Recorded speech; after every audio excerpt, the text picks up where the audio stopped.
રામોલ હાથીજન વોર્ડમાં ઉમેદવારી પાછી ખેંચવા પૈસાની ઓફરનો આક્ષેપ। અમદાવાદના રામોલ હાથીજન વોર્ડમાં કોંગ્રેસ ઉમેદવાર બીનાબેન મોદીએ ગંભીર આક્ષેપો કર્યા છે। તેમના કહેવા મુજબ અજાણ્યા નંબર પરથી કોલ કરી ઉમેદવારી પાછી ખેંચવા પૈસાની ઓફર કરવામાં આવી રહી છે। આ મામલે ભાજપના ઉમેદવાર પર પણ આક્ષેપ મૂકવામાં આવ્યા છે।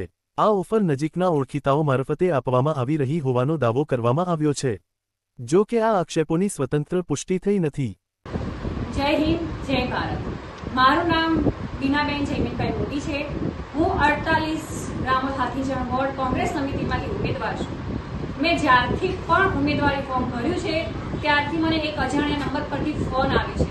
મેં તપાસ કરી તો મને જાણ થઈ કે આ નંબર મૌલિક પટેલ નામના વ્યક્તિનો છે, જે મને પૈસાની લાલચ આપીને બેસાડવા માંગે છે કે ભાઈ તમે ફોર્મ પાછું ખેંચો। મારા સગા સંબંધીઓ, મારા જે ઓળખીતા છે એના દ્વારા મને લાલચ આપવામાં આવે છે। આ જ વિડીયો દ્વારા હું એક વાત જાહેર કરવા માંગુ છું, મહેરબાની કરીને મને કોઈ પૈસાની લાલચ આપશો નહીં। હું ના બેસી છું, ના બેસીશ અને છેક સુધી લડીશ। હું કોંગ્રેસ માટે જ લડું છું, કોંગ્રેસ માટે લડીશ। હું જનતાની સેવા કરવા માટે ઊભી થઈ છું, ના તે પૈસા માટે।